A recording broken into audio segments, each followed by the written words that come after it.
Struggling with running downhill?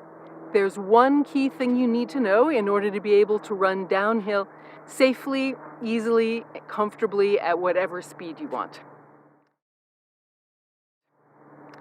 If you haven't subscribed yet, please subscribe and hit the bell so that you get notifications every time I upload a new video on running form, running injuries, and how to get back that fun, free, flying feeling you had when you were a kid. Hi, my name is Gruenke. I'm the founder of The Balanced Runner, and I've been helping runners from beginner to Olympian improve their form and performance since 2003.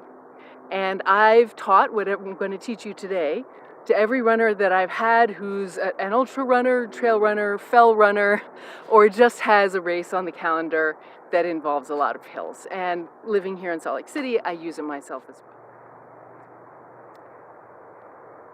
Runners who have trouble running downhill and who get back or knee or ankle pain from doing it are usually making one of three mistakes.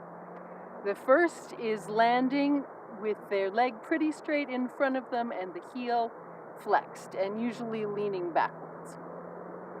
The second is landing very much on the forefoot with the knee also pretty straight. And this is a lot like how we go downstairs, but it's not a great fit for running downhill. Or mistake number 3 is taking off in the wrong direction. Tell me in the comments below if you've been making one of these mistakes. These mistakes can be hard to fix because of the anxiety involved in running downhill. But there's one key that makes it easy, and that's making sure that you do the things going downhill that make running on the flat work well. And the first thing is getting the right amount of flight time, that part of your gait cycle when neither foot is on the ground and you're in the air, by taking off in the right direction. So when you're running on level ground, you need to go up into the air a bit in order to have that moment when neither foot is on the ground. But when you're running downhill, you don't need to go up into the air to make that happen because the ground is going to be lower on your landing than where you took off from. But many runners, super common, still take off in that same upward direction and then fall quite far, if it's a steep hill, onto the next foot. You want to think of yourself instead like a downhill skier, aiming yourself in the direction of the slope. In skiing also, if you lean backwards and aim up instead of down, bad things happen. When you get this right, your legs start working more like they do on the flat. Less impact and less stress from putting your foot in front of you and braking on your heel, or overusing your foot and calf by landing on your forefoot. To easily make this happen, and to simultaneously avoid braking with your foot in front of you or depending too much on your forefoot and calf muscles, focus on just this one thing, keeping a feeling in your ankle that it's bent about the same as if you were running on the flat. No need to obsess about the exact joint angle because it won't be exactly the same, but if you have a feel that's about the same as when you're running on the flat, as opposed to if you're sitting back, your ankle will be not bent enough, or if you're doing either of those two other things with your legs. This will help you aim yourself downhill like a skier, and again, keep you from making those mistakes with your legs. When you do that, you'll discover you speed up a lot, maybe too much for the conditions, and so you need to learn how to control your speed without putting your foot out in front of you to brake. Control your speed the same way you do on the flat, with your lean.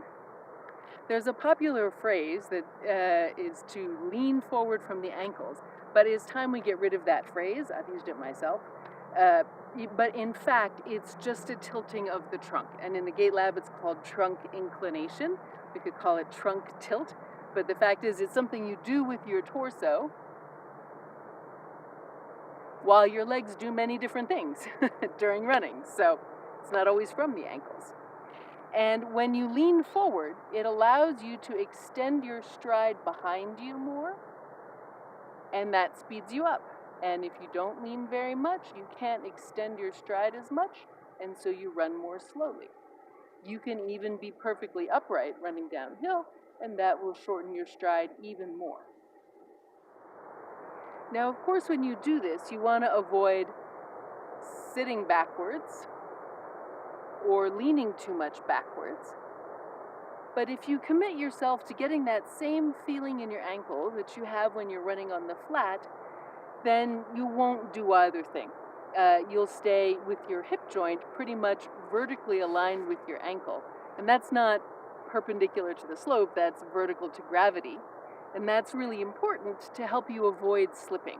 Because if your weight is behind your foot, then you're much more vulnerable to slipping, having your foot slip forward out from under you.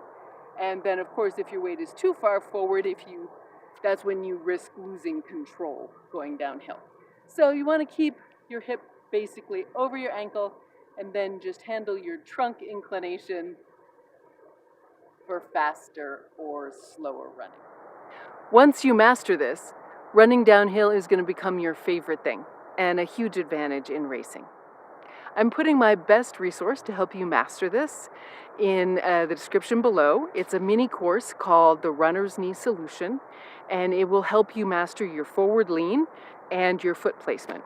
And it will also help you be more agile on trails, so that's an additional bonus. Now, there's only one potential problem with what I've just taught you, which is, what if you're not comfortable running on level ground either? What if that also bothers your back or your knee or your ankle or your foot, or it just doesn't feel great? In that case, definitely get the Runner's Knee Solution mini course that I've linked to below, and then also watch this video next, Master Your Forward Lean. Now, if you're good running on the level, then instead you might want this video, How to Run Uphill, because it's the other side of the coin.